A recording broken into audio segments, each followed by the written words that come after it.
choose the most favorable of the 2 tax years. For some of us, that may be consequential. For others of us, maybe not so. But please do support PSW. It costs, you won't believe this number, about $100,000 to put on our 20 lectures a year. And all of that money is coming from people who support the organization.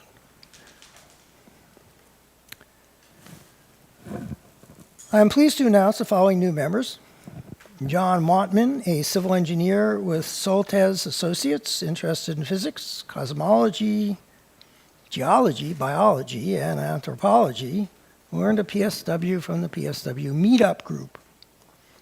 Robert Earl DeLapp, a data scientist with the U.S. government, interested in physics, astronomy, medicine, and bioengineering, and AI, who earned a PSW from PSW's Millie Ho and Joseph Crandall. Frank Linton, an AI engineer with MITRE, interested in biochemistry, the origin of life, evolution, and astrobiology, who earned a PSW from PSW member and recording secretary Scott Matthews. Audrey Gia, a regulatory consultant with Wonderful Land LLC, interested in drug development, particularly for rare diseases of children, who learned a PSW from LinkedIn. And Lindsay McKenzie, a journalist for FYI Science Policy News at the American Institute of Physics, interested in space policy and research funding and their impacts. Good lecture for her. Academic publishing and STEM education, who learned a PSW from listings in the FYI Science Policy News weekly newsletter events calendar. And Jeffrey Alexander, tonight's speaker, whose interests will be clear in part from his lecture here tonight. Please join me in welcoming them all to membership.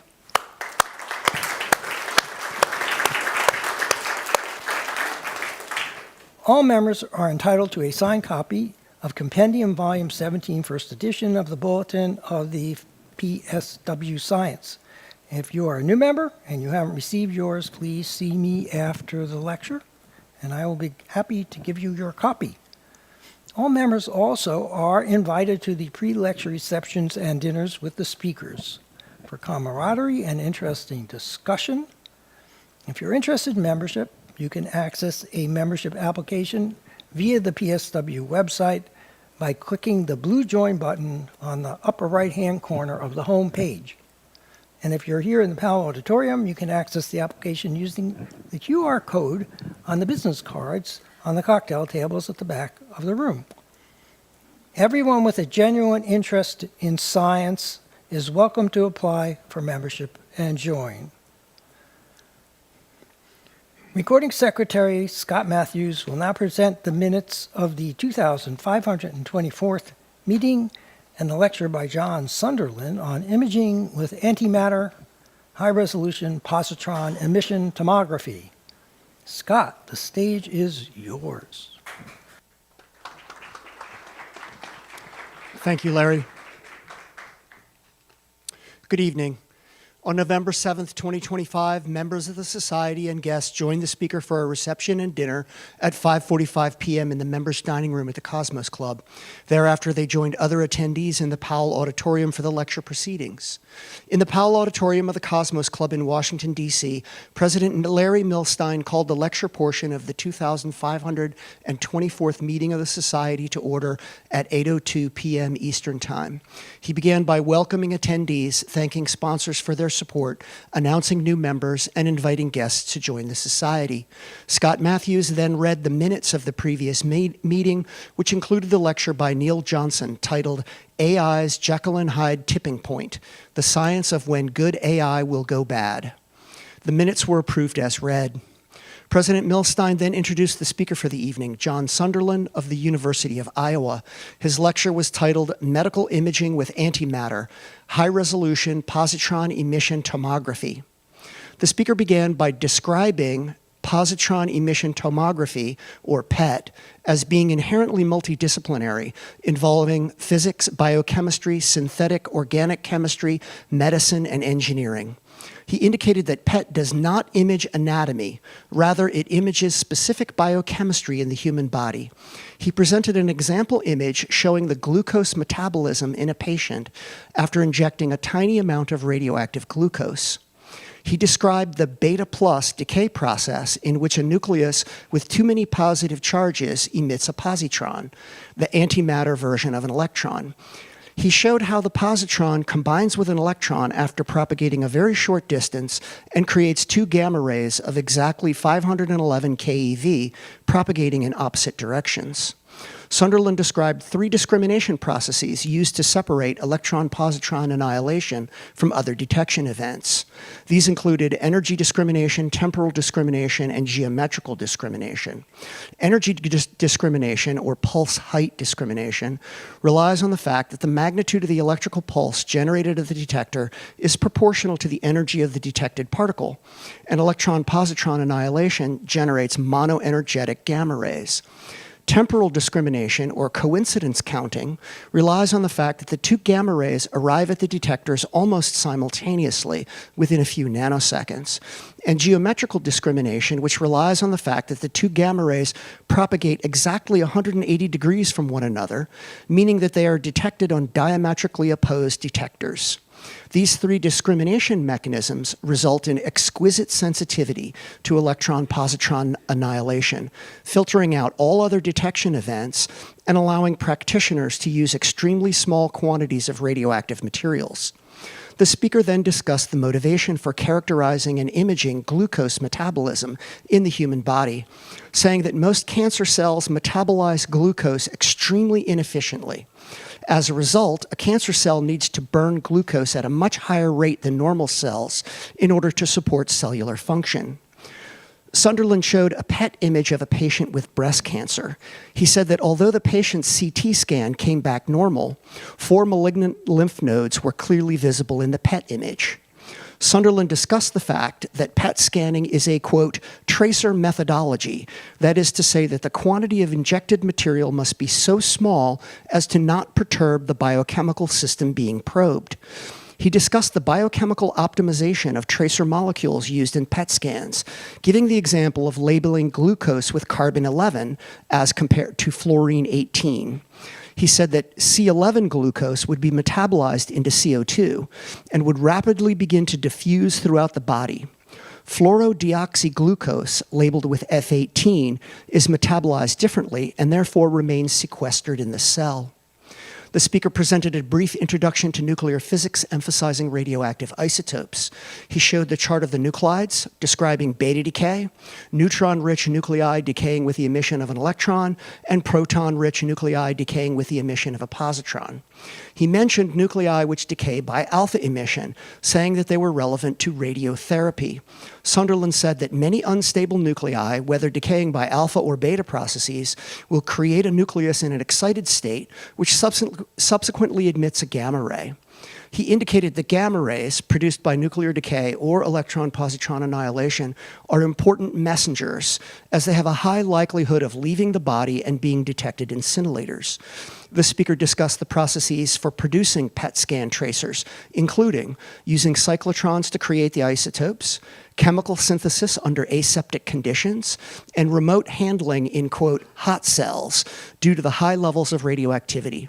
He discussed the desired characteristics for these isotopes: half-life long enough to be delivered to a clinical site, but short enough to allow image formation in a reasonable period of time.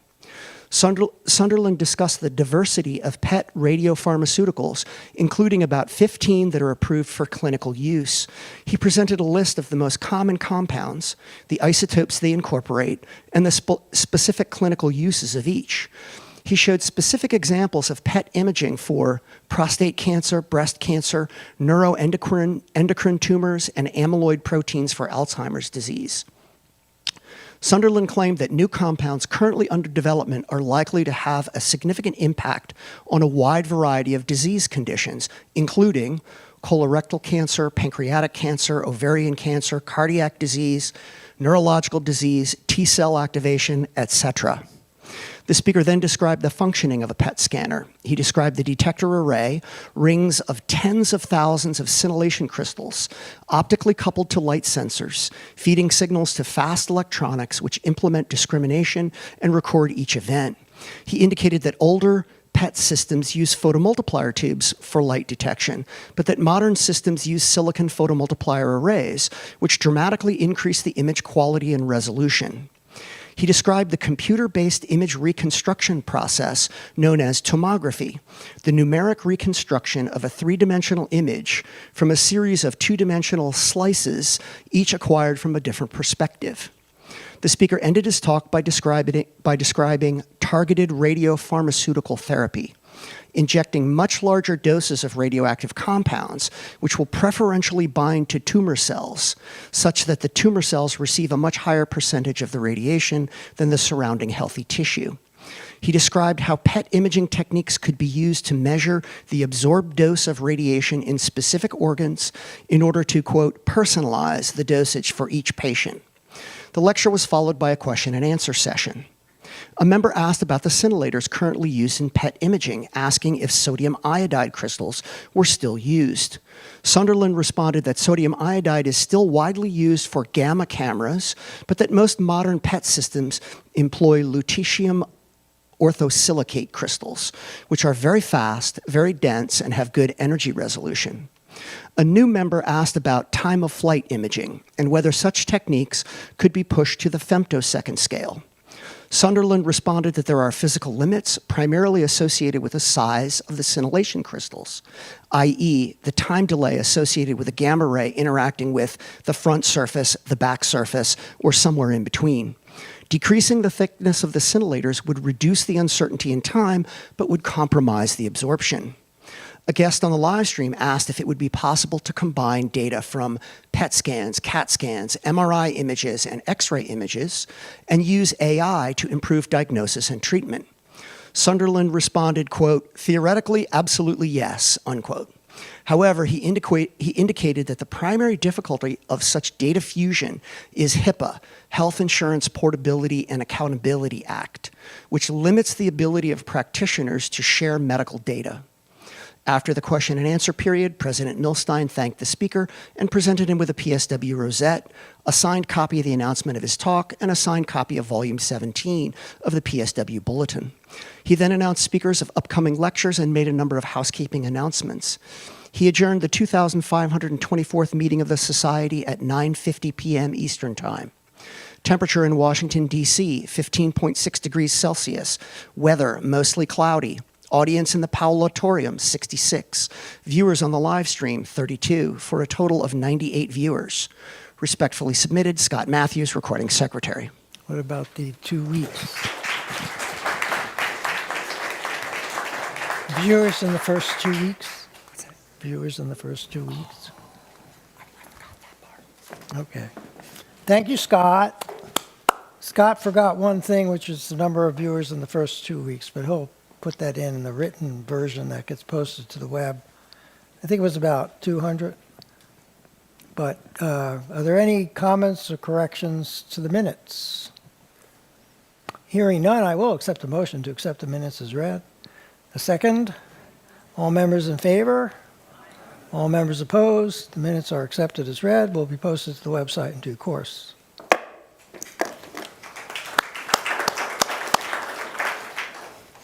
And we now turn to what you've all been waiting for.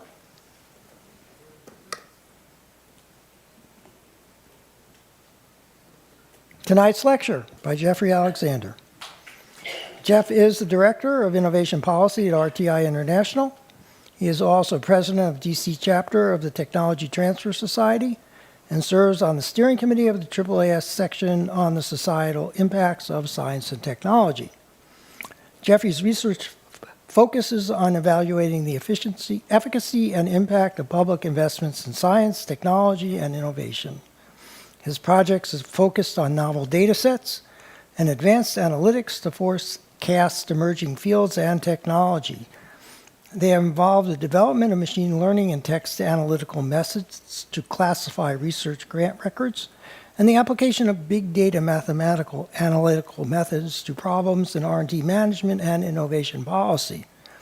He's assessed large federal research and innovation programs, and his policy work has informed the design of institutions for research commercialization and the assessment of regional innovation clusters. He is an author on numerous peer-reviewed publications and a number of book chapters and edited volumes. Among other honors and awards, he is a non-resident fellow at the New America and a member of the Polaris Council. Jeffrey earned a BA in International Relations at Stanford and a PhD in Management and Technology at the George Washington University School of Business. All questions will be held until the Q&A session after the lecture concludes. For now, the stage is yours, Jeffrey.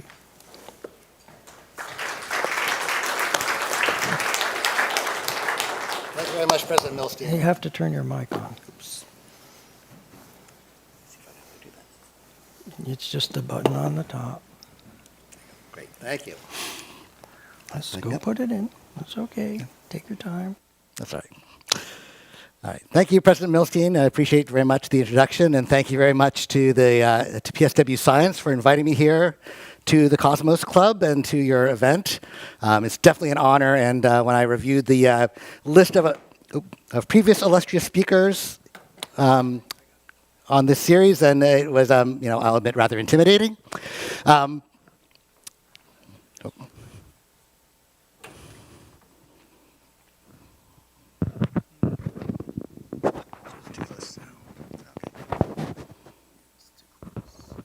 That better? Okay. All right, okay. Great. Well, again, thank you very much for the invitation here. If you'll indulge me, I'm going to start with a small personal anecdote about my first visit to the Cosmos Club, which was back in 1988. I was a rising junior at Stanford and decided early on I was interested in science policy and applied for a summer internship and was extremely fortunate to end up working at the American Association for the Advancement of Science for Al Tyke, who, as you may know, if you knew Al when he was alive, he was a longtime director of science policy for AAAS.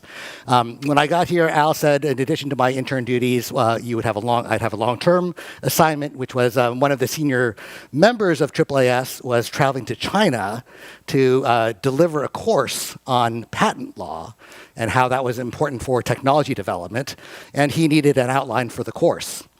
And so I did this work, and Al said, okay, well, we're meeting this member at the Cosmos Club for lunch, so you can describe what you found.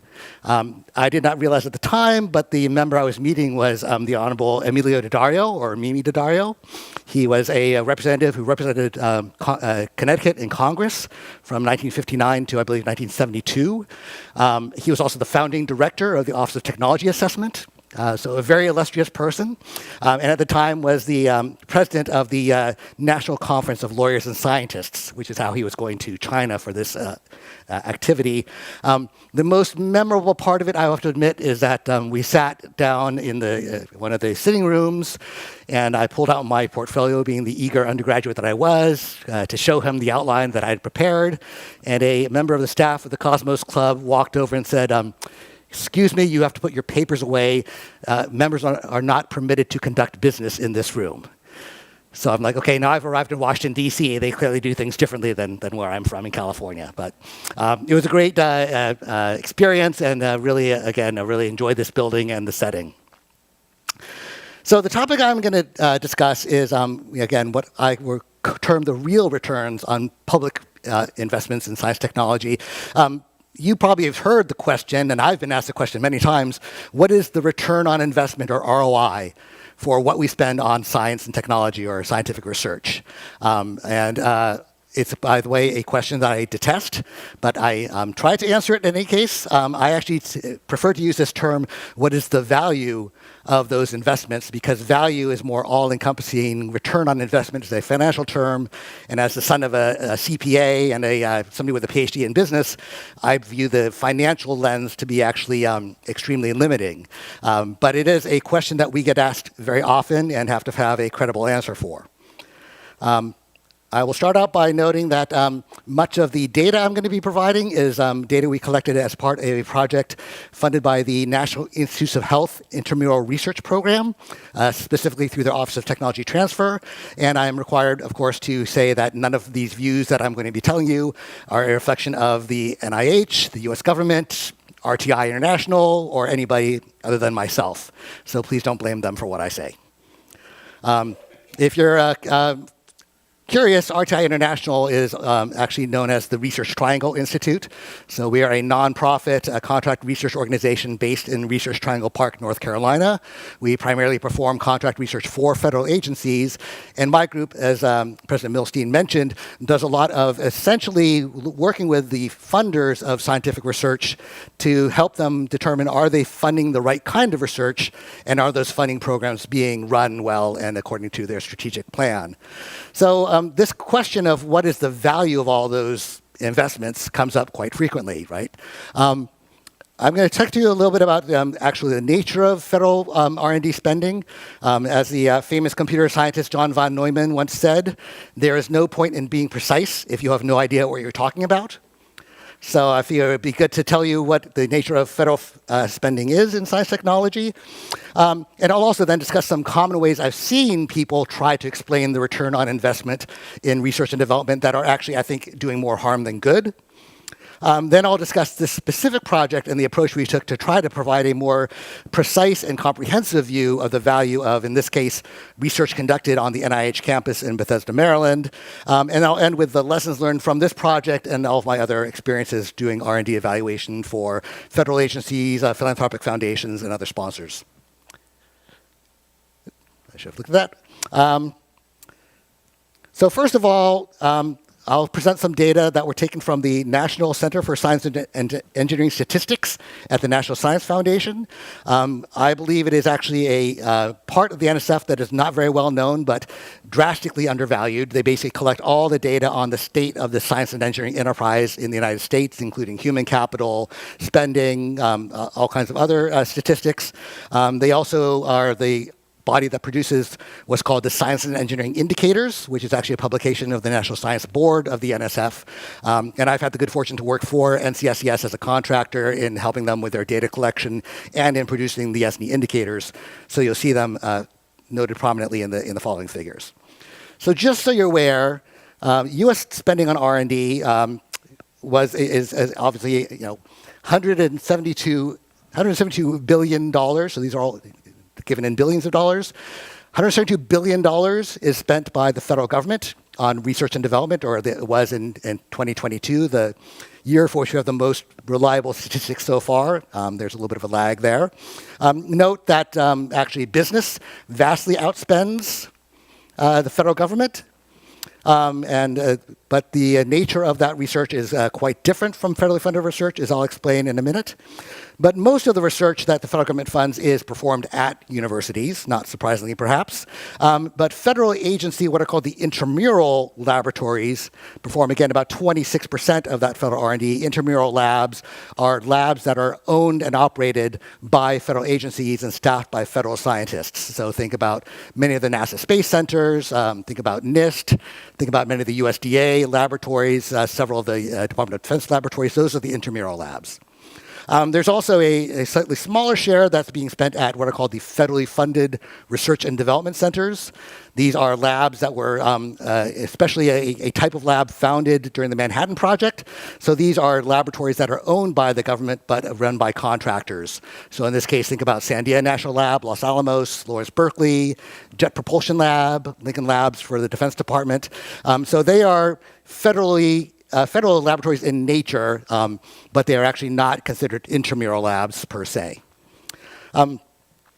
What you hear talked about more extensively is the extramural research. So these are the research grants that are given to especially university researchers, but also businesses. But again, these are being performed by non-federal actors, non-federal performers outside of the government. Note that this is all being collected under a very systematic rules for federal science statistics. The Organization of Economic Cooperation and Development in Paris sets the international standards for how we do this measurement.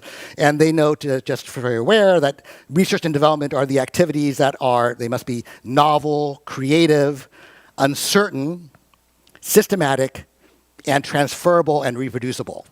This is going to be important later, especially the idea of the uncertainty involved in R&D, that if you can already predict what research is going to produce, it is probably not, in fact, research. So let's look instead at what's the funding on just basic scientific research, right? So this is really research that's fundamental in nature. In fact, it's defined by OECD as experimental or theoretical work undertaken primarily to acquire new knowledge of underlying foundations of phenomena and observable facts without particular application or use in view. That's kind of an interesting stipulation for how we define basic research, as I'll talk about in a minute. So basic research is primarily funded by the US government here in the United States. There is a substantial and actually growing amount of research that is funded by businesses. But the federal government mostly funds this. It's mostly being conducted at universities. But again, a slightly smaller share is being done at the federal laboratories and the FFRDCs. A lot of the federal laboratories, because they're run by mission agencies, they actually are more applied in nature, right? So NIH is dedicated to advancing human health. It does research on advancing human health, right? So it does have an application in mind, and yet a portion of this research is fundamental in nature. I mean, what they're looking at is the nature of human health and biology, and how do we understand that. One thing to also note is that about 65% of the research conducted at universities by spending is supplied by the federal government. So that kind of shows you, again, that the universities are a key player here, but the federal intramural research system does, in fact, play a role. Oops. I have to catch up with my slides. Sorry about that. So again, as you can see here, about 14% of federal basic research is going to federal intramural laboratories, and 10% go to the FFRDCs. So a natural question is, what are we getting for the $172 billion we spent in 2022, as an example, right? We're spending all this money. We should, especially as taxpayers, know what is the benefit that we are earning, right? I think that's a natural question.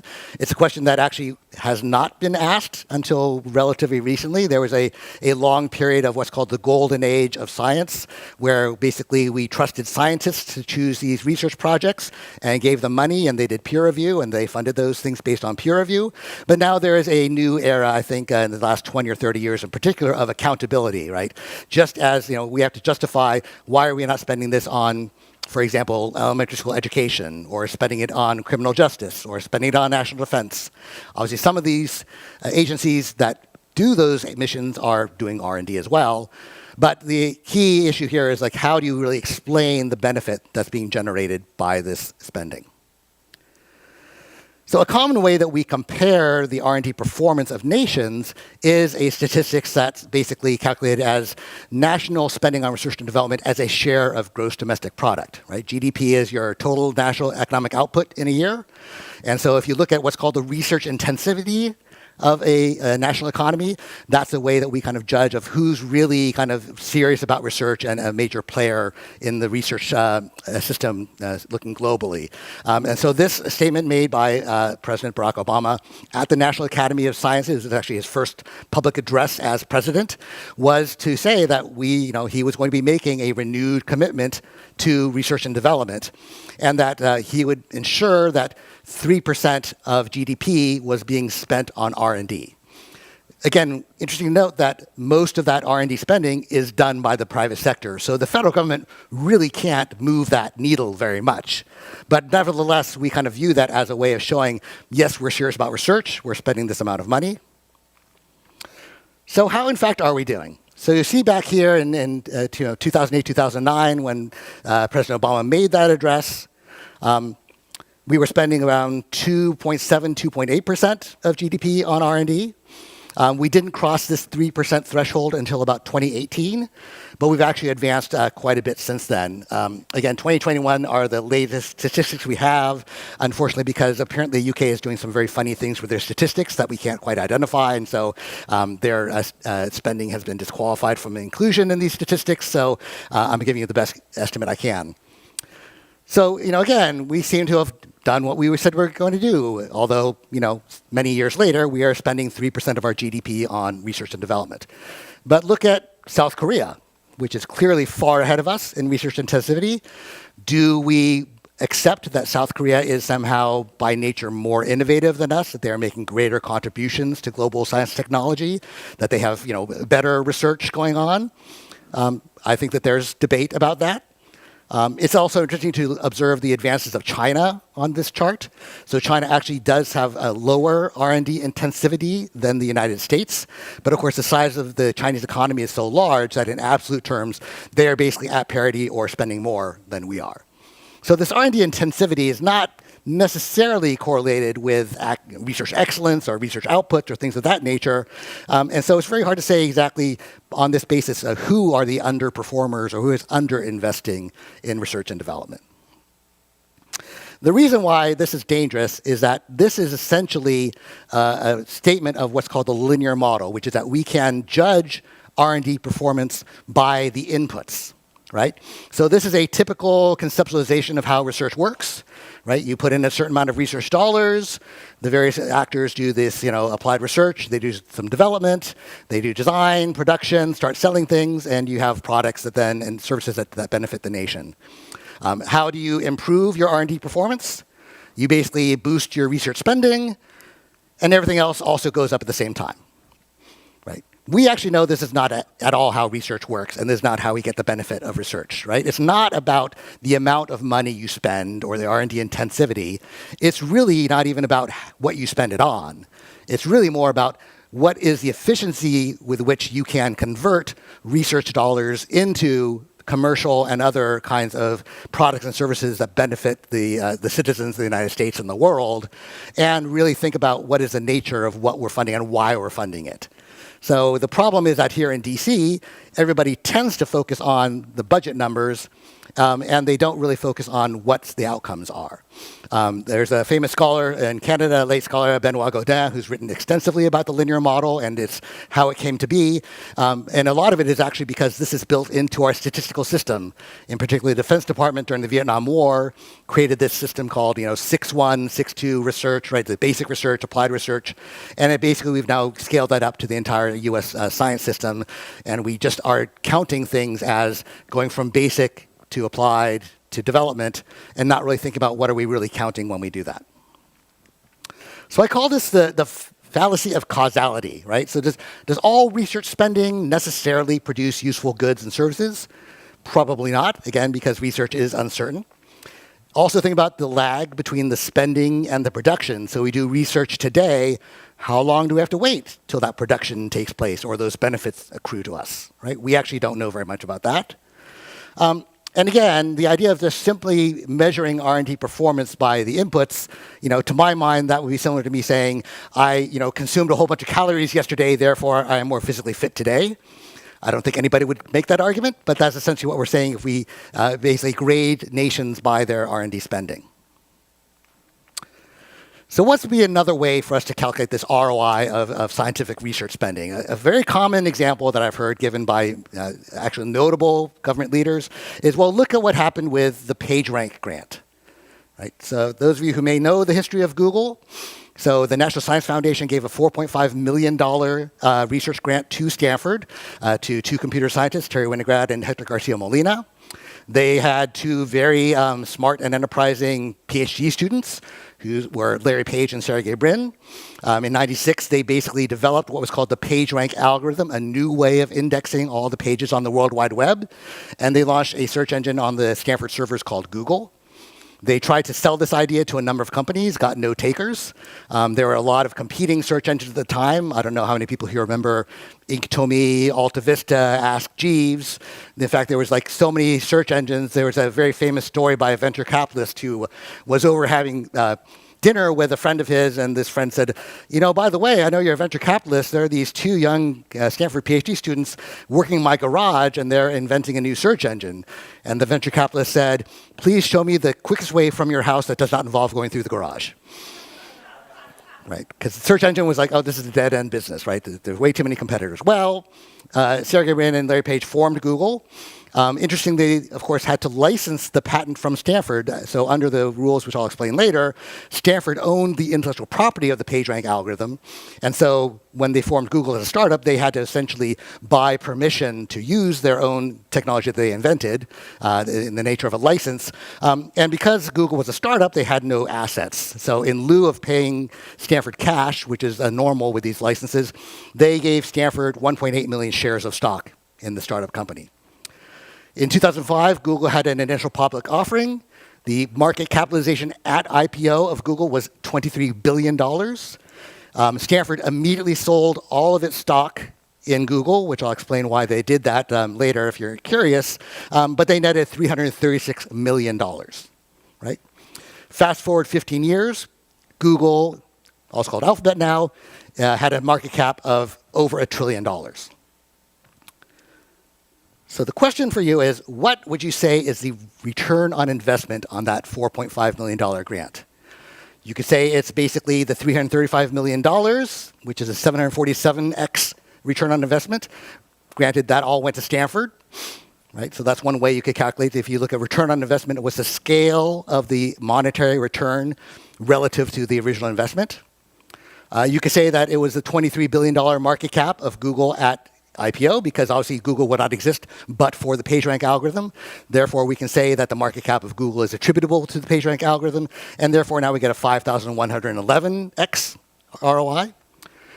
You could even go so far to say, well, all $1 trillion of market cap of Google in 2022 is really related to the PageRank algorithm. So at that time, it was 222,222 times the original investment, right? Or you could say it was none of the above, right? So what are some of the issues that come about? And I've actually heard people say, oh, yeah, the market cap of Google is X.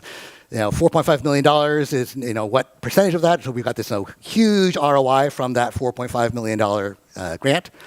So this is the fallacy of attribution, right? How much of Google's current market value is really attributable to PageRank? Sure, the startup would not exist but for PageRank.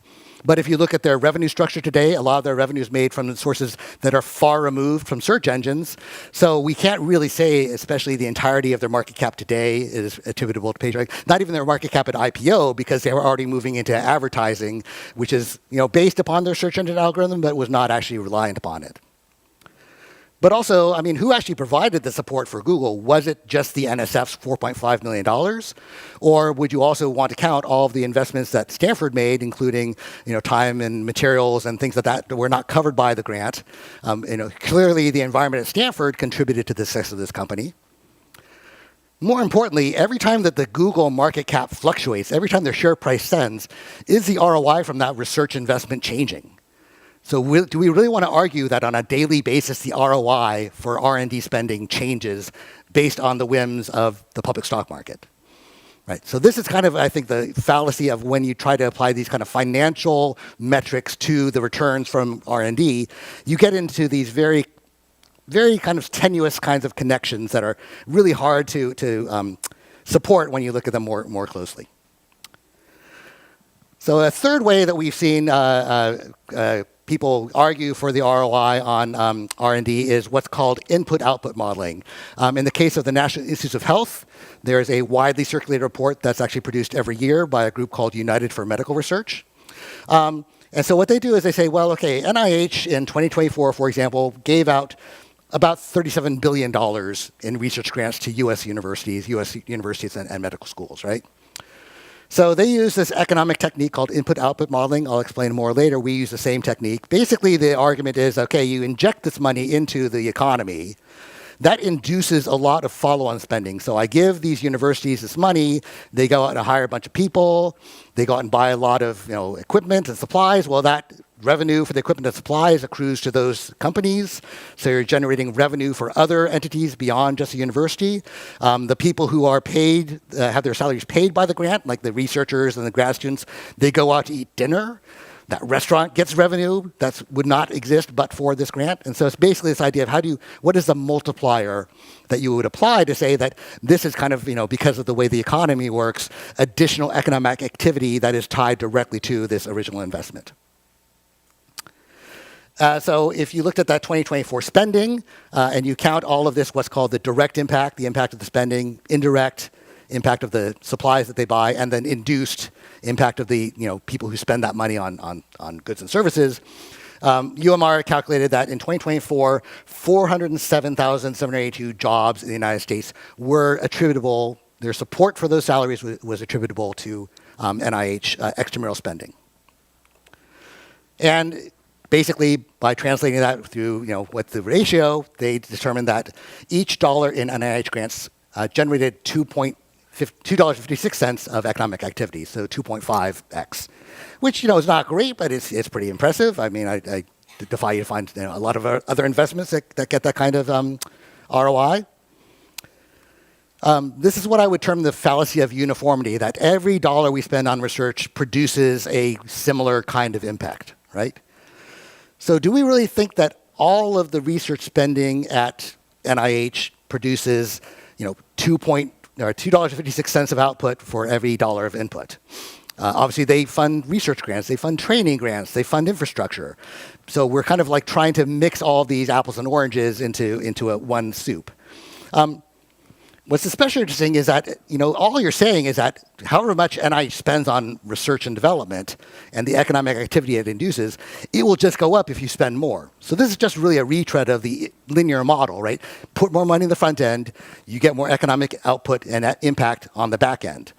There are some very weird mathematical things that go on in this kind of modeling. So for example, I just did some back of the envelope calculations, and looking back on previous reports found that in 2014, $1 billion in NIH awards at that time supported 14,000 jobs, whereas looking at the 2015 report, $1 billion in NIH awards only supported 11,000 jobs.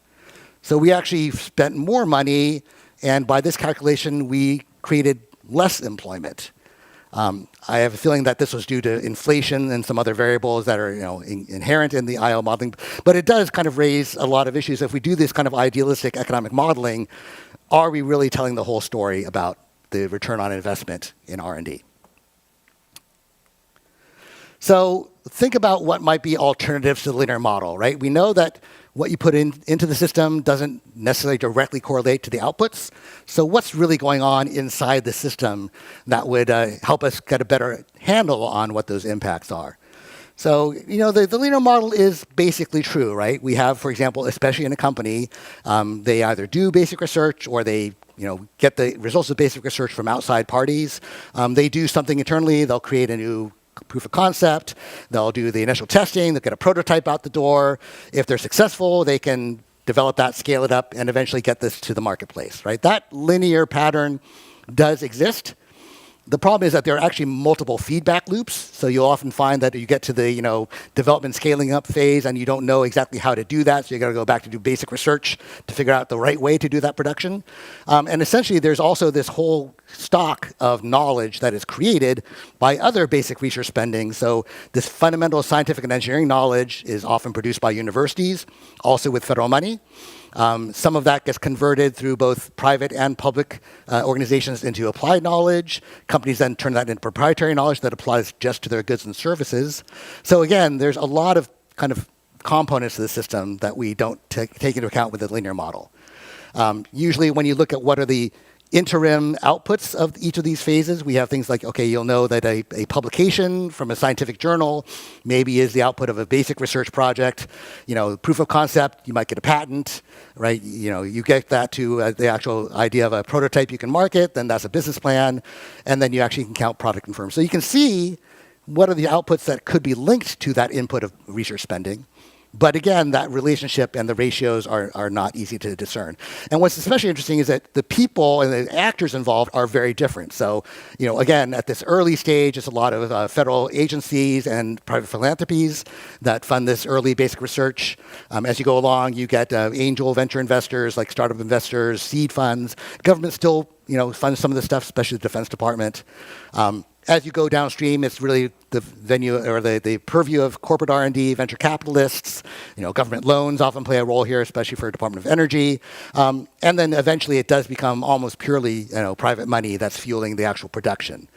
The government basic research is all contained in this circle. And again, the challenge is how do we look at everything coming out the tail end of this pipe and accurately attribute it to all that's going in at the front end? This is, in fact, I believe, a more accurate model. This is based on a number of works done over the years by folks like Nathan Rosenberg at Stanford, Mark Myers and Richard Rosenblum at Harvard Business School, Maria Mazzucato, who's very popular right now from University of Sussex originally. It's really accurate. It's also extremely confusing. And so I think one of the things that we have to recognize is that essentially the tyranny of the linear model, the reason why the linear model persists, even though we know it's false, is that it's actually very easy to understand. If you go up to Congress and say, give me more money and you get more output, that's a much easier argument to make than say, give me some money and there's going to be all this stuff that happens and we don't really understand it and it's all going to be kind of feedback loops and blah, blah, blah, and then we'll get some kind of output, right? Very hard to kind of translate this into, a justification for spending. But we need to recognize that these are the dynamics that we're dealing with. So this really tells us a little bit about the characteristics of the U.S. innovation system, right? The system is widely distributed. So it's not just one organization that takes the basic research money and ends up commercializing the results. It's a whole bunch of different organizations along the way. The innovation process, of course, is highly uncertain. Research is uncertain. Technology development is uncertain. Even commercialization and business formation and small business survival is uncertain. Failures happen for all kinds of reasons that are unrelated to the quality of the research. So you might run out of money, you don't have the right people at the right time to get this thing to move forward. You thought you had a great solution, but then you tried to engineer it and nothing, it didn't work out. You don't know why. So again, it's not that the research was bad quality that led to the failure. There are just reasons why research fails. Not to mention the fact that research is supposed to fail, right? If we actually, again, knew what the outputs of research were, if we knew every research project was going to be successful, we would not be doing research. We would be doing just straight engineering. So that is something we have to keep in mind when we're trying to calculate the value of R&D. What's interesting for me about when you're calculating the value of R&D, failure has value, right? You learn what doesn't work. You then apply that knowledge back into your research agenda. So how do we quantify the return on investment on failure in science? Nobody, to my knowledge, has that answer. But one of the main things you have to take away from this is that really tracing the connection between the original research and the outcomes is really difficult to do, and you need a lot of ways to kind of trace this. So my central thesis is this. Attempting to calculate the financial return on investment from federally funded research is a misleading, misguided, and incomplete assessment of the actual value generated by that research. And I'll go into the detail of why I use those three terms in particular. But there is a huge problem that we have because when we start applying financial terms like ROI, if you follow the linguistics professor George Lakoff, when we argue by analogy and metaphor, the metaphor actually kind of takes over our thinking. So if we really think about R&D as an investment, like a financial investment, and R&D produces these returns are fungible, they all accrue to a certain, if I get the return on the investment, then you don't, which is not the case in research. If I do research and get benefit, I generate knowledge and that benefits you as well. It makes you think of it really about how do we maximize that return on investment, how do we get the most monetary value, which is not why we're doing the research, right? A lot of this public research is to advance public missions, and how do you quantify the value of, the fact that we feel more secure against, foreign adversaries? Very hard to kind of make that assessment. So this is the issue that you have, that you really are not capturing the meaning of the value. And also ROI has a very specific meaning in the accounting world and a specific way of calculating it. So for example, you do have to take into account the time value of money, right? I spend the money now and it takes 20 years to get the return. Then that's not as great as if I spend it now and get a return next year. So there are all these factors that are wrapped up in this term ROI that we tend to just kind of gloss over. So we were given the task of calculating the returns on the investments in the intramural research program at NIH. Right. So again, NIH, everybody kind of knows, is this, the largest funder of biomedical research. And the intramural program, which I'll explain in a minute, is the research done by the NIH scientists on the NIH campus and a couple other locations. And interestingly, I'll tell the backstory on this, but this project was not really about getting the impact of the IRP, but actually the impact of the activities of their technology transfer office. But essentially, that's what we ended up calculating was the impact of the IRP. Now, in my view, there's a right way to at least start approaching this question of the value of R&D. And that is, you first characterize the activities that are supported and their outcomes, right? You want to really kind of take a look, okay, what research are you funding? What is that research producing? How do you kind of explain and characterize and kind of describe those outputs, right? You then communicate or think about how to communicate how benefits that you observe are related to the outcomes. And I use this very specifically that, yes, it's great to talk about the ROI as like a numerical value, but honestly, what changes minds are stories. And if we don't think up front about the story that we're telling about the investment in research, then we're actually going to fail before we even get started. Once you've figured out the communication, then you can start to quantify. And keep in mind that, of course, there are a lot of benefits that are not quantifiable. That doesn't mean that they don't exist. There are qualitative ways of qualitative evidence that you can generate about what happens with research. But quantitative evidence does tend to sway minds for various reasons a little bit more readily. But the key thing to remember is that if you communicate and tell a story about federal research and you don't have the evidence, you're just selling a fantasy, right? So you can tell a good story about research, but you got to back it up with actual data. So what we do is we basically develop indicators that do this characterization of the impacts of research. And indicator, I turn back to my friends at the National Science Foundation. They say an indicator is a quantitative representation that might reasonably thought to produce summary information about a phenomenon or entity of interest, right? I think that the quantitative is a little bit too limiting. There's also qualitative indicators that we use. But one thing about indicators is that they're always proxies, and we just have to keep that in mind, right? Again, gross domestic product as a statement of the total economic output of a nation. In economics, we are well aware that GDP is incredibly flawed and doesn't actually measure economic output, and there are all kinds of problems with it. Yet we still use that statistic all the time because what else are we going to use, right? It's widely accepted. It's kind of standardized now. So even though it is an indicator of economic output, it is not, in fact, an exact statement of economic output. So we have to also keep in mind that in R&D, we can develop indicators, but they're almost always going to be proxy indicators. And so one indicator is not going to tell you the whole story, and it's not going to tell you the story accurately. So with that in mind, we started looking at this issue of the outputs of the Technology Transfer Office at the National Institutes of Health. So I'm going to take a detour into what does technology transfer mean. Just so you're aware that in 1980, there were two very seminal key pieces of legislation that were both passed in the same year. Keep in mind, at the time, we were about to have our basically beat in economic terms by the Japanese. We were convinced Japan was going to take over the world. There was a feeling that, we're spending all this money on R&D. It's not coming out as like competitive products and services in the world market. So we need to do something to basically spur the development of new innovation from these investments in R&D. So a lot of what we're talking about today. So first there was the Bayh-Dole Act, Birch Bayh and Bob Dole, right? Called the basically looking at if the federal government spent money on research at a university, and that research ended up with a patent, then the university by default would own the patent, except in very limited circumstances, right? And there are some requirements that the university has to do. They have to be able to provide a free license back to the government if needed. And sometimes the government can come in and actually take over the patent if they feel it's actually never been used, that authority, but that is a provision. But then once the university owns that patent, they can license it out to a Google or an IBM or Ford, whatever, right? They are actually supposed to prefer to license it to small businesses rather than large. They also have to try to make sure the licensee substantially manufactures the product in the US. That's obviously very difficult to do. And it's also very interesting because there's a royalty sharing involved. So the general split is whatever royalties that are earned from that patent, a third go back to the university researcher who was the inventor, a third goes to their lab, and like a third goes to the university as a whole.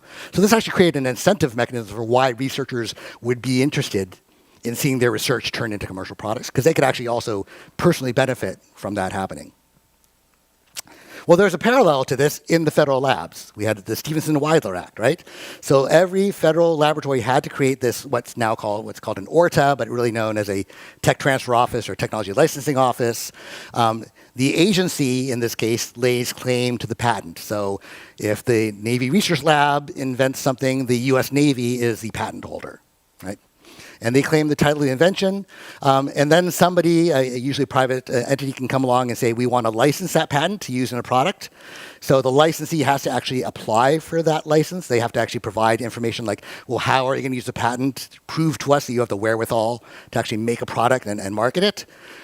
Again, the licensee has to substantially manufacture the product in the United States, but there are waivers you can apply for. And then also, if they want to make the license exclusive, so only one company gets the license, you have to go through a whole process of disclosing that in the Federal Register. It's very hard to get to actually get approval of an exclusive license, but it does happen because, honestly, if you're a company, you'd prefer to have the exclusive license where you're the only one using that technology and not your competitors. But also there's this interesting profit sharing or revenue sharing agreement. So obviously not as lucrative as if you're a university researcher, but the federal lab researcher can get $2,000 and 15% of the royalties up to, at the time, $150,000 per year. The $150,000 per year, by the way, was set because you can't give that employee more than the salary of the president, because that would look bad. So anyhow, but same kind of deal, right? So they basically, the federal lab invents something, they find a licensee in the private sector, they get this thing out, they get money back from the licensee, and that's kind of the outline of the tech transfer process, right? The research institute, the federal lab, does a lot of this original research, creates an invention, patents it. They then work with a company to license it to that company. The company invests the money to develop it, actually produce the sales. And at each one of these stages, there are royalties that accrue back to the federal lab. So you can have these milestone payments that just at the time you license, the company has to pay you a lump sum. When you actually show that you've met a development milestone, the company has to pay a lump sum. But the real money is in the royalty on sales, because this is generally a percentage of gross sales. So all the revenue from the product resulting from that license, you have to pay a certain percentage of that to the federal laboratory, and that's the royalty that the federal laboratory gets. And that's where you could get some big money, but not always, as I'll discuss. So the one interesting thing about this is that to calculate that royalty, the licensee has to send periodic sales reports back to the agency, right? If you're going to get a percentage of the sales as a royalty, then the licensee has to tell you how much they sold, so you can figure out what the fair royalty is. So when we worked with NIH, we got access to 40 years of licensing agreements and all the associated sales reports. So we knew what got licensed to whom. We had a fair way of figuring out which products were the result of those licenses, and we knew how much was the value of all the products that were then sold based on that license. This is actually a really powerful thing. Now, so getting back to the idea of like how do we get federal research and turn it into technologies, this is a very current topic of discussion right now on Capitol Hill and in Washington. And again, this turns on this idea of what is the return on investment in the federal research. In fact, this is a green paper that came out of NIST in 2019, which was aimed at trying to figure out how to accelerate the transfer of federal technologies, and they called it the Return on Investment Initiative, which I think was a very poor choice of words, but what are you going to do? But the point that was often made is that the federal government spends about $60 billion in R&D, that's at federal labs, intramural, and FFRDCs, versus $53 billion at university and nonprofit research institutes. And, are we getting the right bang for the buck for the $60 billion compared to the $53 billion? Right? That was the argument. So the Secretary of Commerce at the time, Wilbur Ross, got up at a meeting that I was at and said, basically, federally funded research is about 5 times more, federally funded university research is about 5 times more likely to result in a patent and about 7 times more likely to result in a license than the equivalent amount of spending at federal lab research. I have to kind of question, okay, is this a fair comparison to make, right? One thing you got to keep in mind is that what the federal government labs do as research isn't the same as universities. Lawrence Livermore National Laboratory does a lot of work on like nuclear detonators. I don't want to see those being marketed, across the world. So there's just a limit to what you could possibly commercialize out of federal labs. They tend to do stuff that's very specialized to the mission of the agency that owns a lab. And so, you're comparing apples and oranges, right? Another thing that's actually very much underappreciated is that the vast majority, and this is based on economic research by Bhavin Sampat at Johns Hopkins and Al Link at UNC Greensboro, the vast majority of technology licensing offices at universities lose money. Almost every university spends more money on filing patents and maintaining those patents than they make in royalties. So even the universities might be doing more of this patenting and licensing, but it's actually not returning anything they're actually losing that, money on that investment because you don't do tech transfer to make money. You do tech transfer for other reasons, which I can go into. So how do we kind of explain this in the context of the NIH intramural research program? So again, this is research done by the scientists at the NIH campus. About $5 billion was spent in 2024. It's conducted by about 1,200 permanent PI. Well, now it might be less. We'll never know, but okay. And some short-term doctoral researchers. And 23 of the 27 institutes and centers at NIH have research done through the IRP, right? The main reasons why it does this, and not just extramural research, is that it's trying to advance the basic biomedical science, but also produces the knowledge, tools, and expertise to support the extramural performers, right? University biomedical researchers need some things, and sometimes the NIH intramural program is the entity that's best able to do that kind of research to provide it. So what happens is that then the technology transfer offices at the NIH look at the IRP research, they talk to the researchers, they determine, okay, did you actually invent something new that we can patent? And the tech transfer offices takes over the job of getting the patent, securing it, and finding licensees and negotiating those licenses to the qualified applicants. So this is, again, one way of looking at the impact of that research spending. You're getting technology out into the marketplace in private companies who then make stuff. So we said, okay, well, we should actually characterize this, right? How do you describe the impact pathways for this research spending at NIH? So you look at what are the primary outputs and outcomes, right? And then you look at what are the domains where you might detect this impact, right? So in this case, the domains where, NIH research actually impacts the way we innovate, right? They invent tools. So we do innovation better because of this research. It has economic impact. Again, the goods and services that are produced by the licensees, that produces economic impact. And then there's public health impact. A lot of what they're inventing are things that help us get new therapies, vaccines, treatments, medical devices, right? So we're all better off because we presumably are living longer and less prone to disease. So the issue is you need to find the relevant data for each of these domains and also figure out what is the real causal linkage, however tenuous, between the research spending and research activity and these outputs. And you'll see these aspects that we identified within each domain are basically expressions of this impact for that specific domain. And we had to develop or find specialized data sets that could describe a lot of these aspects, and they were specific to that aspect. So this is a general model we developed. This is actually looks like the linear model, but again, we have to measure something. So you have in this case, we start with the license, right? The license in many cases or some cases results in an actual licensing agreement. We have that documented. We know that exists, right? Then the licensee does R&D. The licensee, if they are successful, gets a product that they sell. Also, if successful, they somehow create some kind of a medicine or some kind of treatment. So we can say that we have some outcomes in the R&D innovation space, right? There's often the private licensee does additional R&D. So that's induced R&D investment from the private sector, right? You are enabling new approaches to R&D because you're developing these new research approaches and new research knowledge, right? And then you can see the long-term impact. For example, licensee is a startup company. They get this license from NIH. They've got a great product. They raise capital from venture capitalists or the public market, right? So a lot of these things you can trace back to that research project. On the sales side, it's a little bit more direct. You can say, again, if this license results in sales of a product, then we can calculate, again, what's the sales revenue, what are the salaries of the people who are supported by that sales revenue, and so on. And then even in medicine, right, we can see, okay, this license resulted in this new therapy. That therapy was put into the market. We have data on what has been the uptake of that therapy, for example, for treating specific diseases. There are public health databases that until recently existed that enabled us to do this. And then you can actually see, okay, how many people got this therapy and measure what were their outcomes, right? If they're living longer after the therapy came on the market and started being administered, then we can start to attribute public health outcomes to the NIH research. So let's look at kind of like what's actually going on at the NIH and what are they commercializing, right? So this is just a chart that shows you kind of the relative ratio of, this is the licenses from 1980 to 2021. You'll notice that a large share of these were things like research reagents and cell lines, not particularly sexy technologies.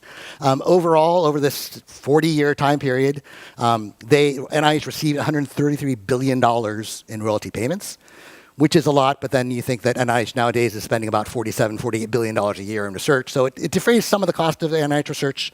It does help us because that means that that's money not coming from the Treasury, it's coming from the licensees, and that helps us kind of fund additional research. What's interesting is that look at the pharmaceutical licenses, a small share of licenses produce about 40% of that $133 billion of royalties. So a small number of those licenses produced a lot of that financial return. If I were to try to maximize the financial return on the IRP, I would only patent pharmaceuticals, right? That's where the money is. Why do we bother inventing and licensing all this other stuff? Well, as we'll explain, things like research tools, you don't get new drugs without the research tools. So if we don't actually invest and commercialize and license the whole portfolio of technologies, the value that we get from any one category is going to be impaired.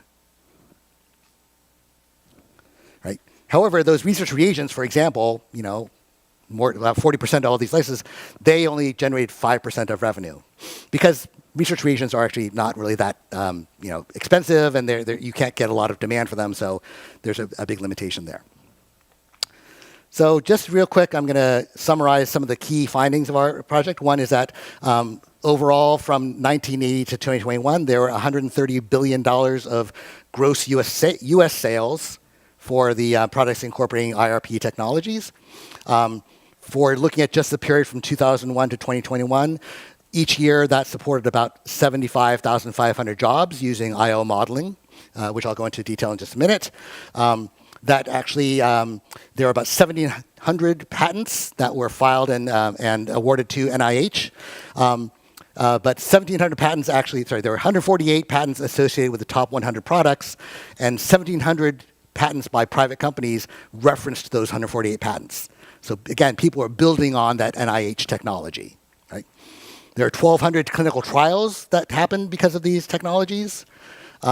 For a particular therapy called Velcade that treats lymphoma, the average patient spent 6 fewer days off the job because of suffering from lymphoma, because they were able to recover faster due to Velcade. And looking at, in this case, the HPV vaccine, Gardasil is one example that was entirely invented at NIH in Bethesda, and we were able to estimate that about 26,500 worldwide deaths per year are being avoided because of this vaccine. So this is kind of how we do that, right? We look at, these are the total sales. This is actually cumulative sales over time per year, but it's divided by the type of industry for the product. So we go back and reconstruct all the sales and then run these IO models for that period of time to try to find out how much of these sales then went to generate direct, indirect, and induced employment. This is not what UMR did, right? So United for Medical Research does IO modeling on just R&D spending by NIH. We're talking about what actually happens to the R&D spending and what products are produced and what's the impact of those products. It's highly uncertain. It's, as you'll see, highly variable, but in our view, actually captures the meaning of what's going on here, right? You'll notice, of course, sales are, of course, again, dominated by pharmaceutical manufacturing. But even though we're looking at individual years of economic impact, this cumulative sales and cumulative impact is something that our model only allows us to look at the impact in a certain year, but we know those impacts probably continue to persist over time. So this is just looking at the employment impact, and you'll see that the employment impact of these sales were quite different by year. And I'll talk about it in a minute. That's because different products that were produced by licenses were variable in how much sales they produced. And so that variability in those sales leads to this variability in this chart. You may be curious as to what happened in 2021. I think it's probably not too difficult to guess. That was actually the COVID-19 vaccine, right? NIH patented the stabilization of the spike protein that was necessary to create the vaccine. They licensed that to Pfizer, Moderna, right? All these other vaccine manufacturers. Early estimate is that generated $1 billion in royalty alone in 2021 for NIH, that one invention. So that's a case where, okay, you got a pretty good return on investment, I think. But that is clearly exceptional, right? So the other thing to think about is all these drugs that were then spurred kind of follow-on clinical research, right? So somebody took an NIH invention, used that to produce a drug. They want to go to market. They've got to do FDA clinical trial protocol. They have to go through 3 phases of clinical trial, right? Clinical trials are an economic activity, right? I mean, running those trials takes money. It employs people. It employs people at medical schools and medical institutes and hospitals. And so even just the top 25 drugs by sales ended up being the subject of 1,200 clinical trials. Because it's not just a trial to get regulatory approval. Once it's on the market, you have all these post-market trials like, oh, well, maybe if you combine it with this drug, you get better outcomes for this disease, or let me find another indication I can treat with that drug, right? So there's a lot of ongoing activity just in the clinical research space that we also can take a look at, and we didn't even try to actually quantify the economic impact, but it, in theory, could happen, right? You can just kind of argue that it's not just the sales, it's all this additional activity about getting the regulatory approval and post-market validation and so on that actually is also an economic engine. Again, turning to this, the research tools that they produce, right? So again, you'll see that the number of licenses was heavily favored research reagents and cell lines. The gross sales heavily favored drugs. But this is a chart that shows how many times different research tools have been licensed over this 20-year period. So the top one here, which is a cell line, has been licensed only by private licensees 171 times. That's 171 instances where this research tool was licensed by a private company, presumably to help them do their research and help them find new drugs, right? So again, NIH is giving you the infrastructure to enable and improve drug development in the United States, and doing it repeatedly. They're not making money on this or a ton of money on this, but again, those research tools, because they're not economically really that lucrative, the private sector is not going to build this stuff, right? NIH has to build this stuff.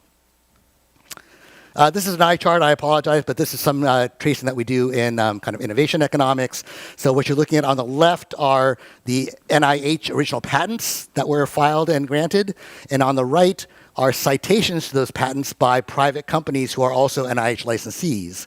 And what you're seeing is that the one single NIH patent, so in patent law, there's a little bit of a weird kind of anomaly here, but when you file a patent, you have to reference if there was any prior patent that somehow is similar to your invention or contributed to your invention. So we can kind of loosely say, well, this patent that cites your original patent is a technology that was somehow, built or attributable to your first invention. And so we were just trying to say, well, how many patents downstream were in fact somehow connected to or building upon NIH patents? And really, patents are not cheap, right? So almost all technologies licensed did have this follow-on. The citations are kind of a sign that the downstream licensees are building new technology. And so essentially what you're saying is that there is induced investment in new technology and new products that were not at all from what NIH was doing, but still use that NIH invention as inspiration or as a component. And some of these things, again, there's one startup company that produced 578 patents based on just 3 of the NIH patents. So it's very highly variable. It's a little bit harder to interpret what's going on here, but basically the message is that the NIH inventions actually have dividends, essentially, to use another financial term, many years in the future across multiple technologies. I'll go real quick through these last few that are on the public health side. So Velcade, again, it treats lymphoma. We had our health economists go into public health databases. The nice thing about the Velcade is that there was no other treatment for lymphoma introduced at the same time. So when we looked at what were the observable change in patient outcomes for lymphoma, we could attribute almost all of it to the introduction of Velcade. And you see things like the average person who has lymphoma, they got 6 additional days of work. Also, their care teams didn't have to spend so much time, right? Their family members, friends didn't have to spend so much time taking care of them, so there's economic gain there. They had fewer hospital stays, so that's reduced strain on the hospital system. Again, these are all benefits that we don't ever talk about, but are attributable to this kind of research. And finally, the HPV vaccine, again, we're looking at here the uptake in the US market. So obviously, the uptake of the HPV vaccine has been pretty dramatic over the years because there's a lot of cancers that could result from having HPV, the virus of HPV. So basically, you can say, well, all the people who got this vaccine, what's the general incidence of cancer among people with the HPV virus? And now that we've prevented that, we've prevented a large number of cases of cervical cancer, for example. And we actually looked at global health databases and looked at both developing and developed countries to see, what is a good estimate of how many lives, how many deaths were averted because of this invention. It's not insignificant. It's pretty, so again, these are things that we don't normally think about quantifying and measuring. Obviously, this is specific to NIH, so this is not going to work if you're talking about NSF research, for example, or Department of Energy research, but you could replicate this in other domains with other research. Last couple of things. One is that this is actually even less straightforward than I'm describing, right? So one thing that we found when we were looking at the licensing data is that the time it takes to license a patent is actually usually very long. So you got to get the patent from the U.S. Patent Office. You got to go out and market around. You got to find a good licensee. The licensee then has to kind of negotiate. So this is basically the lag time from when the technology was licensed to when a product got FDA regulatory approval. And you'll see in many of these cases, it's actually quite long. Keep in mind that the term of a patent is only 20 years. So if it takes you 12 years to get from the license to the market, the patent was probably issued even before that point, you've only got about 3 or 4 years of royalty earnings before the patent expires and the license agreement goes away. This is why when we looked at those sales figures, we're actually drastically underestimating the sales figures because we only have the sales reports during the license term. We know those products continue to be sold after the license expires. We just have no way of measuring that. But this gives you an idea that technology transfer and commercialization is not an easy thing, and there's all these variables that are involved in terms of what is the timing of these benefits. This also gives you a kind of an idea here. So this is in every year, what you're looking at in the orange dots is the number of FDA-approved products that were based on technologies that NIH invented that year. And the blue bar is the sales of those products that were invented in that year. So you see what we see often in biomedical research. There are a couple of huge home runs, right? The COVID-19 vaccine, it's a shorter bar because we only had about a year's worth of royalty sales reports for just a couple of licensees. The big spikes in 2003 and 2006 was basically a drug-coated stent that allows you to put a stent in the heart and not have it accumulate blockage. Hugely successful. It got eventually licensed to Baxter. Within 2 years, it was off patent. So they got huge revenue in that 1 year, and then after that, NIH kind of didn't get any more royalties. Now the company continued to actually build new versions of the product, and they made billions of dollars after that. But that obviously did not accrue back to NIH. So last observations, some of the lessons that we learned from doing this project. I think you have to kind of look at these multiple domains to think about all the aspects of the benefits that can come from different types of research. Obviously, this is specific to biomedical research, but you can make analogous cases in other domains. And again, think about the benefit to the innovation ecosystem itself, the economic benefit of all the activity that's induced, and then also, in this case, the health benefits, right? But the data issues are really, really bad. I mean, we had access to these licensing records. Technology licensing information is highly proprietary to the companies that license it. They don't want to advertise what technologies they're getting from an external actor, because that might give competitors some idea about what they're doing. And so, even universities could do this, but they don't make their licensing data accessible. And it's still not going to be precise. And really, what we're trying to do here is tell stories. Stories like Velcade, stories like Comirnaty, the COVID-19 vaccine. Use the data to talk about, here's an illustration of how the NIH IRP and its tech transfer officers really got this impact to happen. And the other thing to recognize is that we will never fully capture the true value of the federal R&D outputs, right? So connecting outputs to outcomes are not very available. Licensing is actually only a small share of the outcomes from federal R&D. Attribution is always going to be difficult. Just as an example of this, this was what's called a teardown that was done several years ago of all the technologies that went into the old Apple iPod and where the funding for the development of those technologies came from. And you'll see there's multiple federal agencies that all contributed technologies that were integrated into the iPod. I will guarantee you that if any of these agencies are probably going to claim the entirety of the sales of the iPod to their research, but that's the nature of how we work in government. But this is the idea, right? Like how much of the value of the iPod was really based on DoD research. Hard to say, but obviously it had a huge contribution, which is what we tend to focus on. But again, so doing just a financial analysis of the returns from federally funded research is a bad idea. So one is that trying to come up with an ROI number is always going to be misleading, right? So it focuses on the outcomes that you can monetize when there are all kinds of outcomes from federal research that are not financial in nature and don't result in just dollars being gained. So really try and think about how do we represent those non-monetary benefits. Just doing an ROI is also misguided because you're not supposed to be doing research at government agencies just to make money. Right? You're doing research at government agencies to advance the mission, to produce benefits for the populace. If we only focused on earning the right return on the investment on that research, most of that research would not happen at all. And we would just be running government labs like corporate labs. And that's not why we do federal research. And my final argument is that this kind of accounting of ROI is incomplete. We cannot fully represent the actual value of research, even with our methodology, with the existing data sets and the information that we have. And so even with our kind of accounting or our kind of capture of the value, we know we're not getting the whole picture. But if you just focus on the dollars, you're going to get even less of the picture that really counts. So thank you very much for taking the time to listen to me. I really appreciate you being here. This is my research team that did this work, and I'm happy to take questions.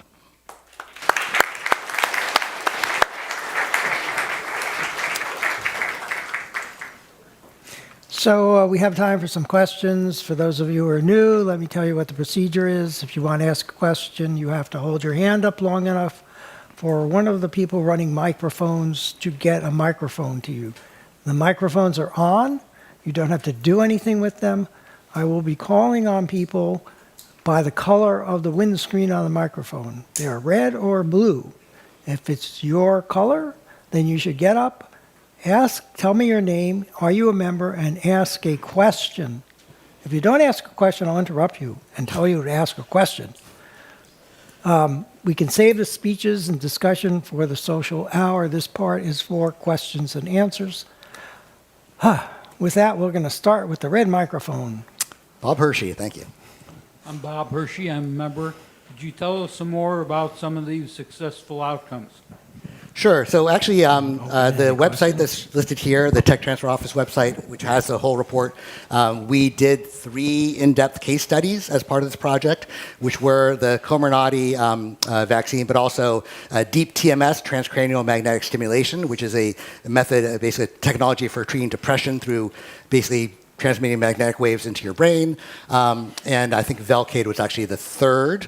And so we did kind of talk about, for those successful cases, I think that's the thing, that we found these interesting cases from the quantitative data analysis. That gives you the beginning of the story. You then have to go back and actually reconstruct what happened, and that tells you really how did that research come to create this. So TMS is a widely accepted treatment for depression now. Interestingly, it was developed at NIH. It was an Israeli entrepreneur who had made a bunch of money on an internet company and decided he wanted to invest in biomedical technology. And he came to NIH and just started interviewing people at labs and found that this technology had been invented and created an entirely new company just to license that technology and commercialize it. So again, this is the kind of thing like, how do you predict that? How do you say that's going to be the certain outcome of this, right? These things happen for all kinds of strange reasons, but as long as we're able to facilitate that kind of technology transfer, you could get these very impactful outcomes. Blue microphone. Ciprian Ivanov, member, but any bureaucratic process has to account for self-delusion. After all, many therapies were introduced and had money spent on it and commercially viable for a while being net negative for health outcomes.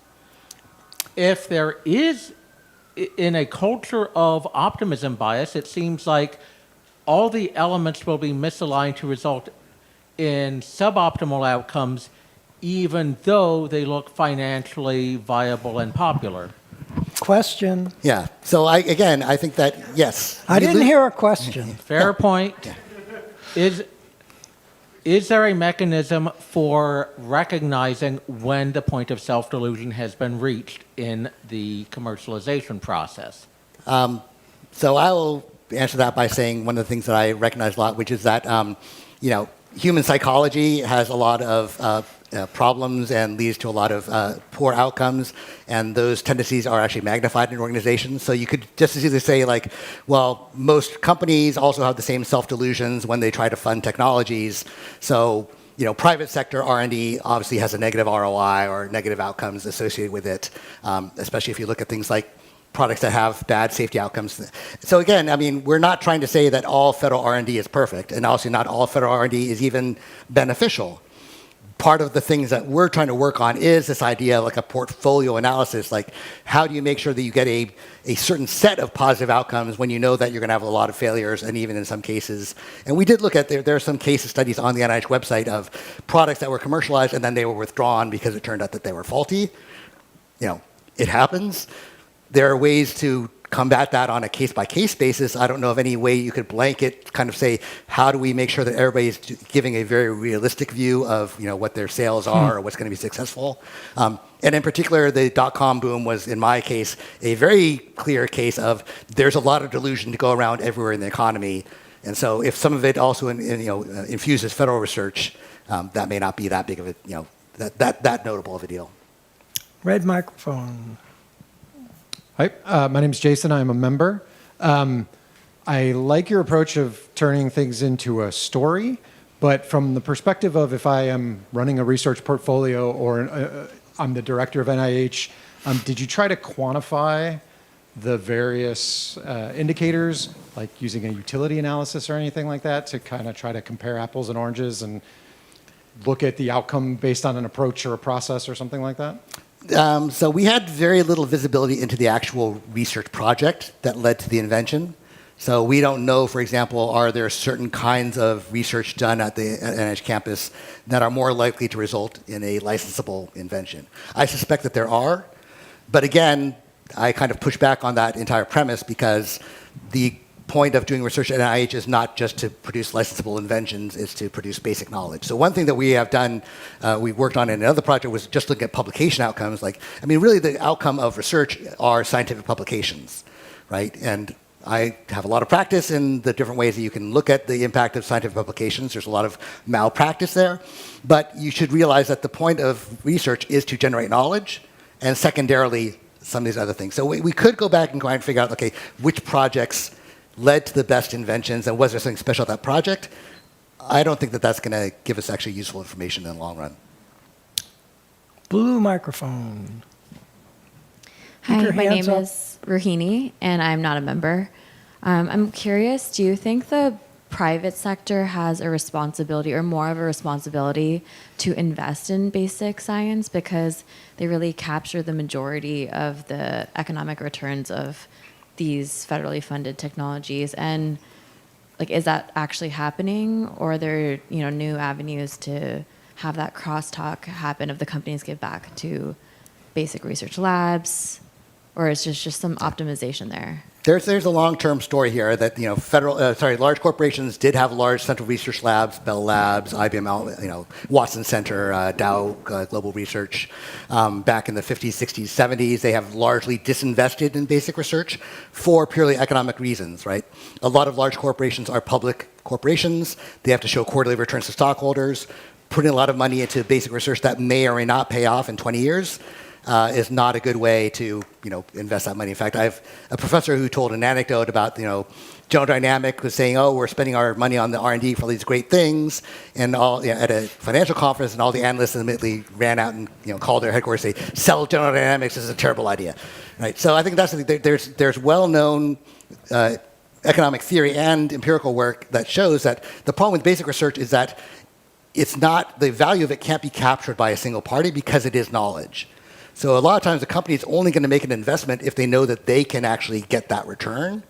And the nature of basic research is such that that return gets diffused throughout the entire economy and among all of their competitors. And so they are automatically less inclined to invest in basic research. As I mentioned, there is a big growth in basic research by companies recently. It's almost all attributable to about 3 or 4 companies, Google, Microsoft, Meta, because they just have a lot of cash and they're spending a lot of money on research. IBM. Yeah, IBM. Well, IBM is actually less so, but nowadays. Spending a ton of money on quantum. Yeah, well, quantum, that's true. They are doing a lot of, but again, that's the thing. Those are very exceptional kind of cases, and it's really not. I don't think it's really the responsibility of companies because their responsibility is to their shareholders, not to society. To be quite honest. I'm going to ask 2 questions that are but-for questions. Okay.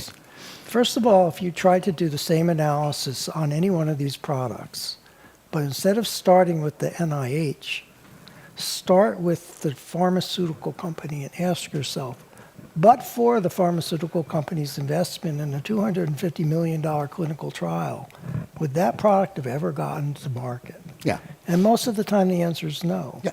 Yeah. And so the product development stream is not adequately analyzed by saying, okay, NIH did this basic research and that ended up in this product and this product generated X amount of sales. Yeah.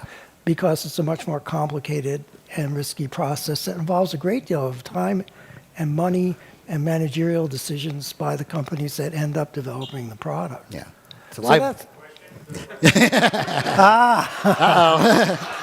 Isn't that true? Isn't that the case? Okay. So I'm in violent agreement with you, right? So, and that's the thing that's dangerous about this kind of analysis in general, right? How do you attribute, again, if like the COVID-19 vaccine, is it the fact that all the value is attributable to NIH? No, of course not. I mean, the BioNTech did this crazy research that, with mRNAs that nobody thought was going to work. Moderna actually was backed by DARPA money first before NIH money. So, I mean, this is the thing, the attribution and contribution are different ideas. But if you're trying to figure out, again, what is the benefit, again, the actual attribution of the benefit should be shared among all the investors. And, in almost all these cases, the private sector ended up investing more than the government. So here's my other but-for question. Okay. And this is a question. Okay. So what do you think would be, how do you think your analysis would go if you treat economic and activity as a moving dynamic system, and it didn't have this federal money being spent, and there wasn't basic research being done by the federal government, what would the companies do then? That's a question that we may be learning the answer to in real time. But I mean, there are economic studies that actually, and so there are a couple of ways you can attack this problem. We did what I call a microeconomic approach, like look at the individual cases and companies and kind of build up your argument. There's a lot of economic theory that's the macro, so look at how do we calculate the total factor productivity or the increased productivity based on investments in R&D. And again, the thing is that if you reduce basic research, you probably won't see the negative outcomes anytime soon, because this is the phrase you're going to eat your own seed corn, right? So we're not planting more seeds. We still can get plenty of value from the crops that we've already grown. The problem is going to be the companies will get to a point where they can't innovate anymore. The other thing that I didn't mention, actually, that is worth mentioning about the value, because we didn't talk about this in the report, but I think it's incredible. The value of federal basic research funding, I would say, is not really in any of these technologies. That money goes to train graduate students and researchers, and those researchers go to run labs. And the private sector is dependent upon the training that federal research supports to get the human capital to innovate. It builds the infrastructure. Yeah, and builds And the infrastructure. And yeah, yeah. I am, 100% on board with that. But I do think these analyses need to be done Yeah, both ways. yeah, and we're all trying to along do the that. too. chain. So where is the microphone? Red, Aki. Yes. Aki Roberge, member. Okay, obviously this is extremely complicated analysis. And I was wondering if there's even a hope of being able to understand the value of research that is so basic it never gets patented, like quantum mechanics or relativity or something like that. Yeah, I mean, so a number of organizations have done, and I've done this before, technology tracing. So you can't, you can kind of say, like, okay, here's a technology that was commercialized. There's a very famous set of studies done in the early 70s that looked at like the videotape or VCR birth control pill, right? So you can say, and they actually looked at like what was the scientific literature, right, that led to this. There actually is a very good study that's come out of Northeastern University, where they looked at commercialized drugs that were FDA approved, and then looked through the entire record and saw what kinds of scientific articles were cited in the regulatory approval process to justify that this was an efficacious drug. And the conclusion of that is that 99% of the drugs on the market today in some way were based on knowledge that was generated by NIH funding. And that's university research paid by NIH as well as the intramural. But I think that's another way that we're trying to do this, is that citation tracing or publication tracing. People are reading these articles from these research labs. That's informing what they do in the private sector or in the private lab. Again, the actual share of attribution is hard to say, but there is clearly an impact there. Blue microphone, then the red microphone. Jago Pinal, almost a member. I pay the fees. No, you're either a member or you're not a member. I pay the fees, but I'm still not. I didn't receive the confirmation, All right. so almost. So I work at the NIH, at the Intramural Research Program, and one thing that you didn't mention that I think is very, very important to understand the analysis, and I think they changed dramatically the analysis that you said, is that when you try to patent something at the NIH, one of the questions that you get is, the patent is going to make the product easier to reach the public.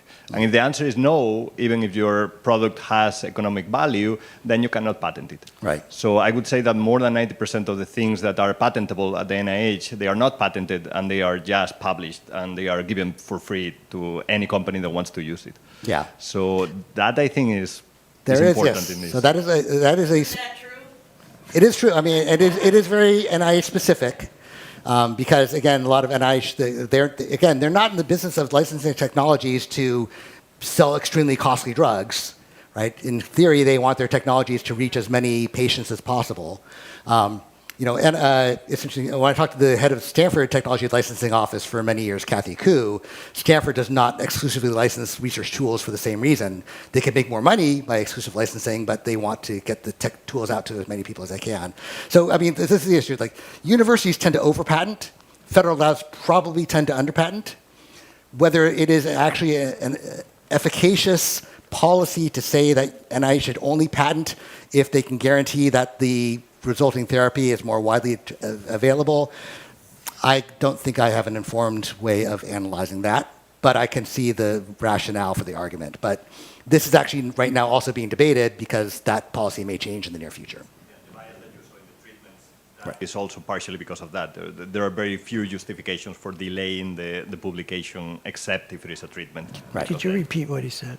Oh, so yeah. So basically, one of the problems is that, I guess, if it's going to delay the treatment because you're waiting to file the patent and get it approved and get the license, whereas if you just get the knowledge out the door, then people can use that and generate their own treatments and inventions, right? The bias is towards just go ahead and publish, right? So if you know anything about patenting, once you publish something, it's no longer kind of new to the world, and so you actually invalidate the later patent application. So the problem with a public research institution like the NIH and some universities has this problem, right? They would like to publish the knowledge as soon as possible. And in many cases, that basically essentially closes off or closes them from ever getting a patent and licensing the technology. That's, again, a value judgment about is knowledge more valuable than the technology, potentially. Speaking as a patent attorney, let me, Okay. let me Sorry, add a note of clarification. First of all, in the U.S., you can publish your results before you file your patent application. You have a year Yep. to file your patent application. Second of all, if you have a preprint, you can take the preprint and you can make some claims and you can file a reasonable patent application that will allow you to protect your rights abroad. Yeah. So depending on the bureaucratic impediments and the delay in the bureaucracy, you should be able, the patenting should not get in the way of publication in a material way. I mean, I'm this not is- saying it's a practical matter that it doesn't, but it doesn't have to. The other thing is that there's a trade-off between making everything available for free and providing exclusive licenses. And the trade-off is that it's available to everybody for free. There's not much of an incentive for somebody who's contemplating a $50 million or $100 million or $1 billion investment to make that investment if they're not going to be able to get exclusive rights. And I can't say which is the better way to go, but I can say that that's the way it's looked at. If you're contemplating undertaking this very risky development process to perhaps produce a new drug or whatever it is, that's going to be costly, time-consuming, and may not work out, then you're going to want to have exclusive rights. You do not want to be in the position of spending 5 years, 25% or 100% of your company to end up developing something great, and then somebody else can just imitate it and not have had to spend all that money and compete with you in the marketplace. So I'll just note that is the entire rationale for why Bidol and Stevenson and Wilder Right. were It passed, did. because originally, if you did research that was federally funded, automatically you had to make it available for free to the entire world. And so therefore nobody was actually commercializing anything, because they're like, why would I pay to commercialize this when somebody else can just take that idea and steal it? It was only after they established this domain of proprietary right that it spurred licensing. Now there's a movement to revisit Bidol, and maybe there are things we need to fix about Bidol. It's a lot of controversy right now, but I think there is a rethinking about that rationale, but I think the fundamental rationale exists that proprietary rights tend to induce investment, so we can't just remove all proprietary rights to federally funded inventions, because we would get much worse outcomes in most cases. So. Red microphone. Yeah. Thank you for Yes, bearing thank with you. me. My name is Frederica Derima, and I'm a member. So I wanted to ask the question, how the work you're doing can help, you think can help the agencies now to make the case in the era of challenged funding? And I want to put my question in context. You talked about, first of all, you talked about patents, and there's much more than patents, and I will go back to that. And you talked about lower bound, and I think this is a key word, because maybe the lower bound of return on investment or value can be good enough to help make the case of the value of fundamental research, basic. The other, the other aspect is when you talk about return, and you alluded a little bit to the students, but it's not only the students that are educated and go and create on other companies. And I want to go back to your Google example, which I think is very good. And I would claim that the numbers you gave are a lower bound, even the trillion, because there were a lot of other people that were educated under the work that was done, either in universities, created other companies, and I think we can, in a sense, well, you took a lot of time, Yeah, so I but think I'm the entitled to 10% president. of that. I'm the president, and sometimes I get to take a liberty. The members. Right. Thank There you go. And the other thing is, a lot of the research funding enables discoveries of new physics laws, Yeah. all right? And these are non-patentable. Yeah. So there is a much... so again, this idea of lower bound absolutely, I think, is true. I mean, if you can make a case that even the lower bound makes it worth it, then that's going to help us out quite a bit. I mean, the case of Google, it's not that it did not produce a positive return to society, because I think it did. did. The problem I have is this point precision that we know exactly what the ROI is, which people will then look at that and say, that's patently ridiculous, therefore all your arguments are trash, right? Which is what is happening on Capitol Hill right now. If you're giving a non-credible argument that you can't back up with a really crazy number that you produced with a really poor methodology, eventually it'll be used as the argument to say, no, this research is just not even worth it because clearly they don't know what they're doing, right? So that's what I think is part of the danger of like not doing this carefully. Now, how this can actually help us make an argument for justifying public investment in research, I'll admit I don't have the answer to that. It is a complicated study that we did. I think that the idea that we did, and we have an article in the journal Issues in Science Technology that's based on this, where we're trying to distill this complex study into a few key messages, like, investing in research tools matters, and NIH is the only one that's doing it right now, right? Things like, there are public health benefits that are clearly quantifiable that we just tend not to take into account if we're only judging federal technology transfer by royalty dollars earned. So I think those kinds of arguments are the ones that I tend to focus on, like, what's the real benefit? Like, the benefit is not the royalties. The royalties are great.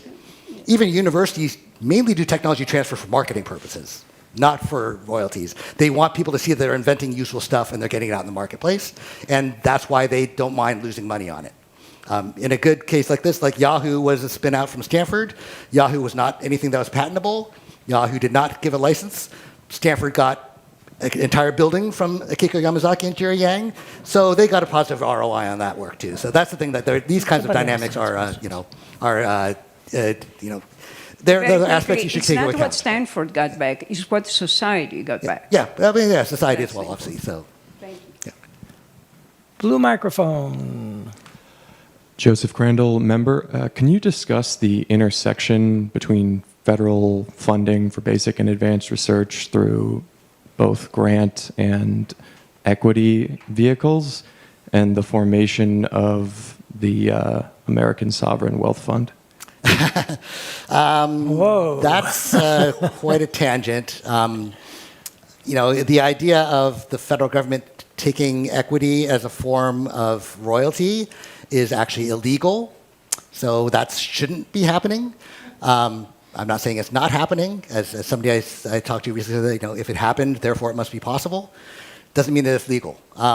NIH does a lot of licensing to startups where they don't take equity per se, but they take a warrant. Like, we're not going to own shares in your company, but in lieu of giving us a cash payment, you promise that when you IPO, you're going to make us a cash payment, right? So that's about the closest thing.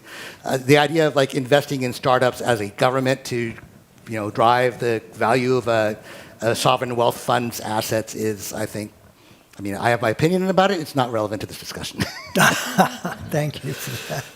All right, we're going to go to the red microphone. We'll take one or two more, and then we'll wrap up. Yes, Red. Yeah, name is Al Ehrlich. I am a member. You sort of answered one of two questions I had when you discussed a bit the enhancement of the scientific base by these programs training young people. But is there any thoughts of, or anyone doing, a soft power play? That is to say, the kind of thing that the U.S. got by the space program.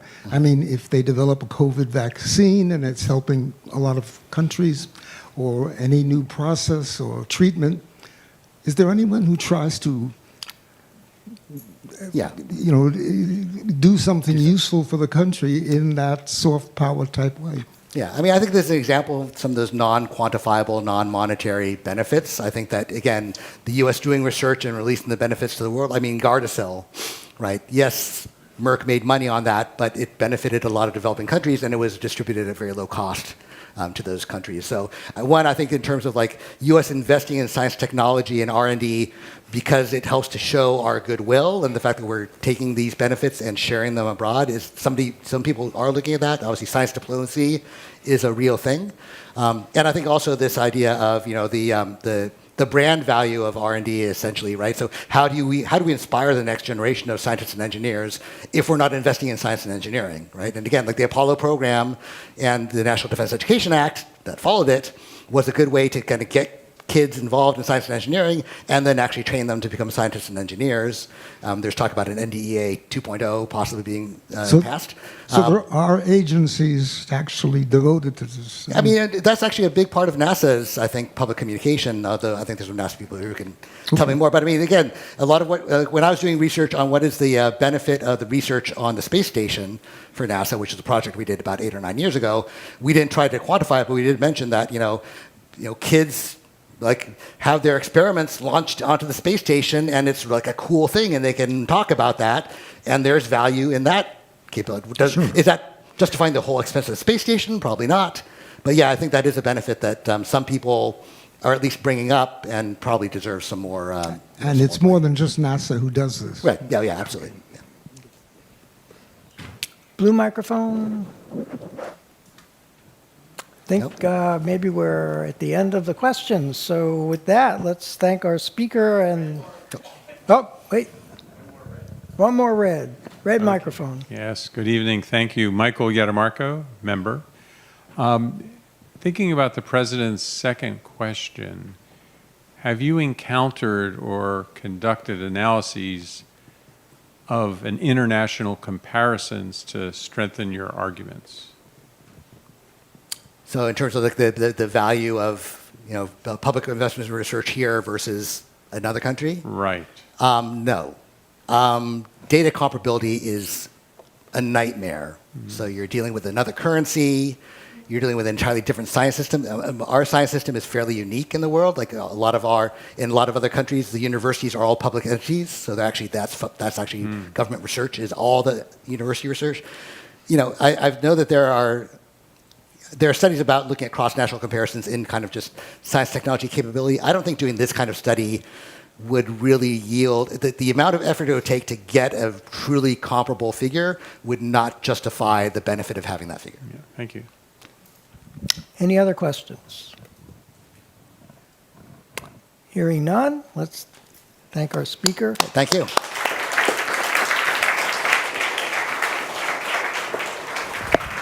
Before you go, we have a few gifts for you. A framed copy of the announcement of your talk, a copy of volume 17 of the PSW Science Bulletin, originally the Bulletin of the Philosophical Society of Washington, which contains formative papers, a list of the founders, a list of our Henry speakers, Nobel Prize winners, and the address of Joseph Henry, describing why the organization was formed, why it was called the Philosophical Society, which meant science in those days, and some interesting comments on how discourse of a scientific nature should be conducted that is very good for all of us to read periodically because it's very reasoned. And you'll also find 3 histories of the Philosophical Society in there. So when you're on a plane flying back from Brazil and you're not falling asleep, thank you. This will be a great aid. So thank you very much. Thank you very much. Really appreciate it. Yeah. Thank you. And with that, we have just a few closing announcements. Our next lecture will be by Rosalie Lopez of the Jet Propulsion Laboratory, and she'll be speaking about volcanism and cryovolcanism in the solar system, especially on the icy worlds like Enceladus and Titan. So do show up for that. The last talk of the year will be by Davey Smith. He's going to be speaking on rapid autopsies, which are people who have donated themselves after they die to be immediately autopsied. Apparently, bodies degrade very quickly, and where viruses are in the body are not the same within a very short period of time after death. And so he has developed this program to carry out autopsies very soon after death to try to discover where HIV reservoirs are in the living person. And then the first lecture of the new year will be by Bernard Carlson of UVA, but actually mostly University of Galway these days. And he'll be giving a talk on the life and times and inventions and discoveries of Nikola Tesla. This has nothing to do with the car company. And then finally, I'm only going to mention the annual President's Lecture will be on January 23rd this year. The speaker will be Gordon Guyette of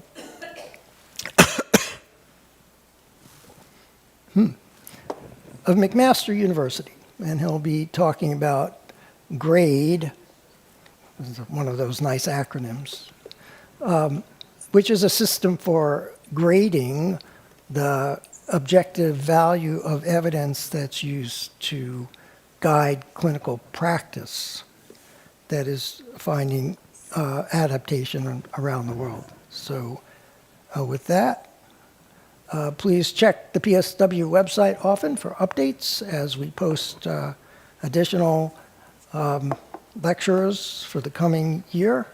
And let's thank the people who are running cameras and the sound and the rest. Thank you all.